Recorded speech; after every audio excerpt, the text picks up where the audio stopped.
Significant U.S. relations with Cuba began in 1902 when Cuba became independent from Spain.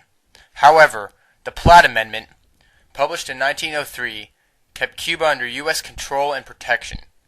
Under this amendment, the U.S. was allowed to intervene to preserve Cuban independence. After going through a number of different leaders, Sergeant Fulgencio Batista overthrew the Cuban government in 1933. The U.S. favored the Batista regime, even though it was corrupt and repressive. Batista retained control until 1959, when rebels Fidel Castro and Che Guevara led a coup, and Castro took power. This event became known as the Cuban Revolution. Because the U.S. had been pro-Batista, it quickly became anti-Castro, and U.S.-Cuban relations began to worsen at this point. In 1960, the U.S. broke diplomatic relations with Havana and imposed a trade embargo on Cuba. According to the embargo, vessels that land in Cuban ports are prohibited from entering the U.S. for 180 days. No article produced with more than 10% Cuban components can enter the U.S., and companies that do business in Cuba are usually denied U.S. visas. The embargo is still maintained today.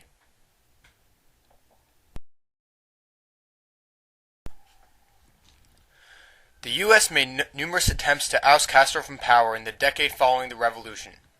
One of these attempts was a U.S. invasion of Cuba. To avoid using U.S. soldiers, the CIA had trained and armed a force of Cuban exiles. The invasion took place in 1961 in the Bay of Pigs. Even though the Cuban exiles were well trained, they were defeated by Cuban armed forces in only 3 days. In calling for the invasion, President Kennedy had predicted that the Cuban exiles would push to Havana and be joined by an anti-Castro Cuban population.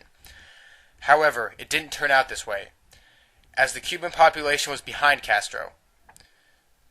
This failed invasion caused Castro to ally with the Soviet Union and strengthen Cuba's ties to communism. Because the U.S. was against communism in the Soviet Union, relations with Cuba became significantly worse.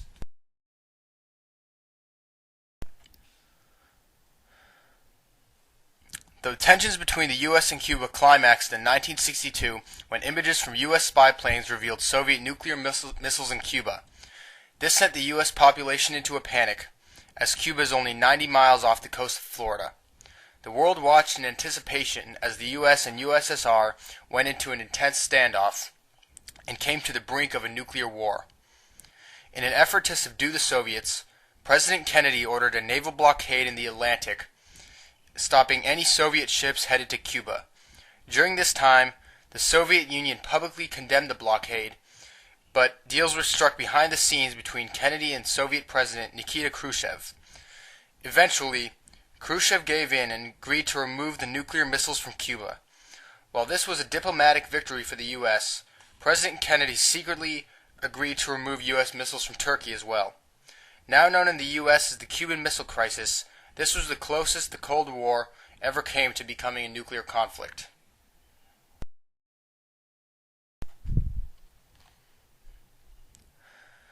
Little took place involving U.S.-Cuba relations until the late 1990s. In 1996, a U.S. policy known as the wet feet, dry feet policy was created, saying that any Cuban refugee that made it to the U.S. could stay, but any refugee found at sea had to return to Cuba. In 1999, a refugee ship capsized, and the only survivor was a 5-year-old boy named Elian Gonzalez. He was found at sea and taken to his relatives in Miami. However, his father still lived in Cuba and demanded that the boy be returned. Since Elian was found at sea, the wet feet, dry feet policy said that he had to return to Cuba, but his relatives and the Cuban community in Miami insisted that he stay, arguing that no 5-year-old boy should have to return to Cuba, which was still under control of the repressive Castro regime. Extended court cases ensued, and on April 13, 2000, Attorney General Janet Reno ordered that the boy be removed from his relative's home by force.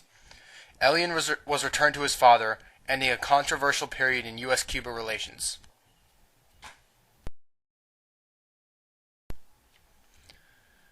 Despite remaining obstacles, the U.S. and Cuba could be looking towards a better future. The U.S. is committed to making democratic reforms all around the world, and because of this has continually pushed the Cuban government to improve the rights of its people.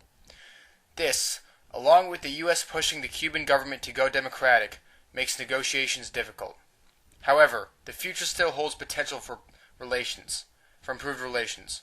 Negotiations became possible in 1964 when Castro sent a message to U.S. President Lyndon B. Johnson explaining his desire for mutually respectful relations. Castro said, I seriously hope that Cuba and the United States can eventually respect and negotiate our differences. I believe that there are no areas of contention between us that cannot be discussed and settled within a climate of mutual understanding. While the negotiations that Castro suggested never happened extensively, a potential for negotiations emerged after Barack Obama was elected U.S. President. In 2009, Obama said that the U.S. wanted a new beginning with Cuba and since then has made attempts to normalize relations. In addition, multiple cultural exchanges between the U.S. and Cuba have taken place under the Obama administration, including a visit of the American Ballet Theater to Cuba. While Cuba is still communist, poor living conditions remain and the embargo is still in place, relations seem to be taking a positive turn.